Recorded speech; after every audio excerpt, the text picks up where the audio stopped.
Hi, how you doing? And welcome back to another video on the channel. What I have for you today is the preview video going into Game Week 29, blank Game Week 29 nonetheless, so there's loads to talk about. I'm going to start with a review of how my team did in Game Week 28, then we're going to talk team selection, captaincy options and transfer thoughts moving forward. If you are new to the channel, please do subscribe. Honestly, the support has been awesome. We're a small channel trying to grow, and it really does make the difference. You know, it's great to have the comments on the videos as well, talking FPL with different people. I really do appreciate it. Hopefully we can keep it going for the rest of the season. Now let's take a look at how my team did in Game Week 28. So we're going to start in goal, and no clean sheet for Raya, but thankfully the goal he conceded was because of Bruno Fernandes' free kick, and I've got Bruno, so that got me some points anyway. In defence, if Raya's not keeping a clean sheet, then Gabriel isn't either, so 2 points there. Unfortunate because they are on the expensive side, and then the cheap defenders also didn't return this game week either. Was forced into a transfer late before the Game Week 28 deadline when Lewis Hall was ruled out for the rest of the season, so I did make the change to bring in Semedo from Wolves. I just thought he's a little bit cheaper than Aït-Nouri, allows me a bit more flexibility with my budget, but also Wolves have some good fixtures in the next 3 or 4 game weeks, and if I'm going to be wildcarding in or around that time frame, then it doesn't really matter his fixtures for the rest of the season. I can isolate like a 3-week mini season and just get the players in that I want for that time. So into midfield, we talked about Bruno's return and 2 bonus points. He's done really well for me the last couple of weeks, to be fair to him.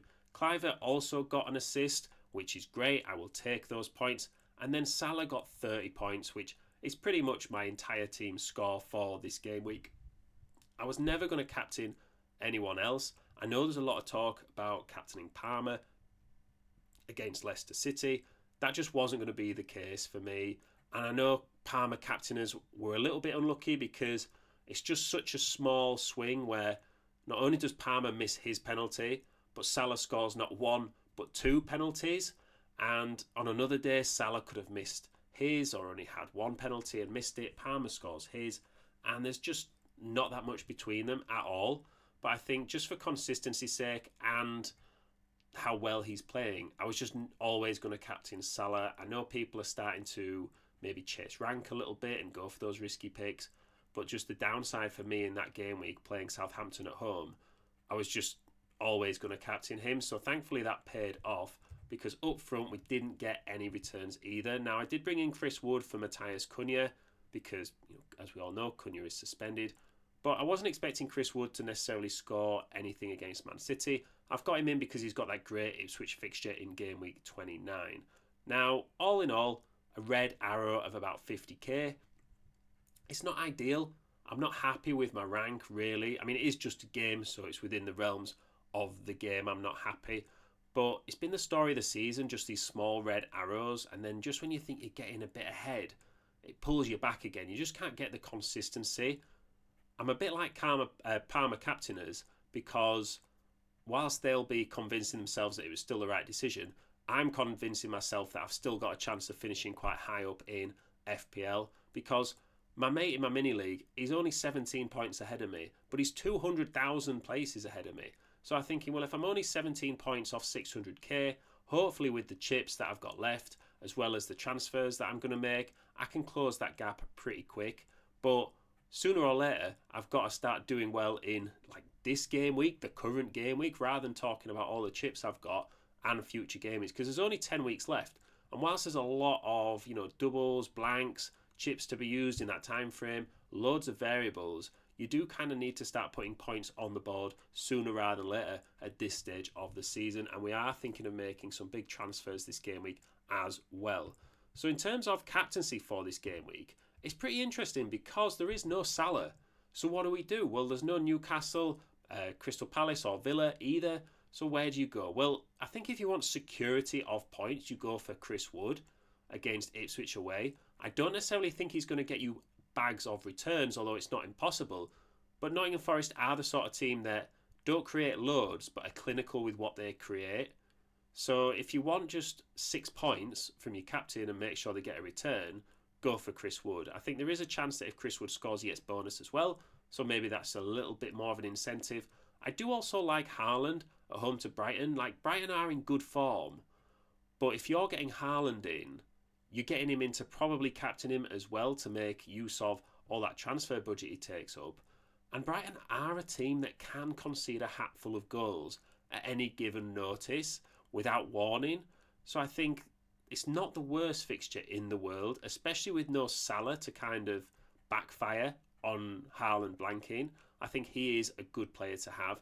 It's a bit annoying Cunha was suspended because that Southampton game away in the blank game week was a huge fixture for him and for Wolves, and he would have been a captaincy option, but he's not there, so he's irrelevant now.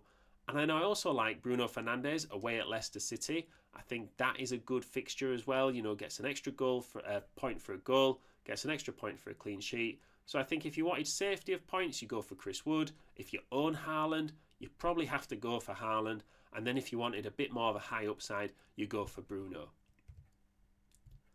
So let's take a look at the team for Game Week 29. And I've only gone and done it. I've got 11 players out on the pitch. Don't quite know how. Taking Lewis Hall out last game week for Semedo definitely tipped me over the edge for 11, because at one point I was looking at 9 players. But let's face it, you know, having players like Bednarek and Face from their teams, I might as well just have 9. So there are some potential upgrades to be made. In an ideal world, that Wolves-Southampton game will finish 0-0, which would be great. It's not inconceivable that Chelsea don't score against Arsenal and I get a double clean sheet. But it's really the Kluivert game with Brentford at home I think could be really high scoring. And then I've also got Bruno and Chris Wood with Leicester and Ipswich. Now, if Bruno and Chris Wood blank, I really am in bother. But I'm not thinking about that too much right now because we're thinking positive vibes for the rest of the season. But I do have 2 free transfers I can use and 1.4 million in the bank. So what am I thinking of doing? Well, one of the moves is to take Palmer out. I just don't think he's worth the money anymore. I kept him in for those last 2 good games where he's not done anything. And then he was probably always going to be on the move at this stage anyway. If I'm looking at wildcarding in Game Week 31, then that is something which I could really use the funds for in the meantime, just for that 2-3 week mini season that we talked about earlier. So if I'm selling Palmer, who am I getting in? Well, I'm going to go for Phil Foden, or I'm 90% sure I'm going to go for Phil Foden. I actually dreamt last night that Man City beat Brighton 15-0 and Foden got 8 goals. Now, definitely don't get Foden in on that recommendation. And if anything, it probably tells you that I'm thinking too much about Fantasy League.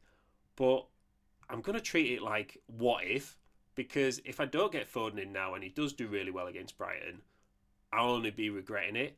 I also think Savinho's a good pick. You could also maybe look at Mbeumo away at Bournemouth, but I just don't like Mbeumo as much as I like Phil Foden. Foden also gets that Leicester City game in Game Week 30, which is when I am still planning on bench boosting based on how Mateta's injury recovery goes. If I make this move as well, it also allows me to upgrade Face to Gvardiol. Now, for me, I know Man City aren't playing amazing at the moment, but I do pick them to finish the season quite strongly. I just don't think they have another choice. So there's huge upside here to be had with the Brighton and Leicester games both at home for Man City. I also think they're a bit of a differential as well, especially as a combination. I'm not going to own Haaland, so it could combat that ownership in addition to that. But also, if I'm wildcarding in 2 or 3 game weeks, it doesn't really matter because I can just sell them again before the Man United game or before the Palace game. It'll still leave me with 1 free transfer because I'll get another transfer in the run up to Game Week 30 and I'll have 1.1 million in the bank to upgrade my bench goalkeeper, to upgrade Fabianski for the bench boost. Then I just get the bench boost out the way, wildcard my team, and then, you know, just trim the bench down again. Hopefully Mateta is back fit for Game Week 30. If not, then I might have to just put it on hold. But we'll cross that bridge when we get to it. So let me know what you think about my transfers. Let me know what you think about your own transfers.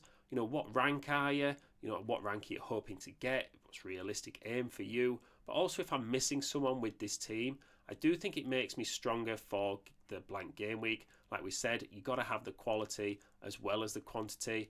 But yeah, thank you very much for listening. Hopefully it's helped you out with your own thoughts a little bit as well. Go check out my free hit video Link should be on the screen right about now. It's got what I think is the best free hit team for blank Game Week 29, and I will see you in the next one.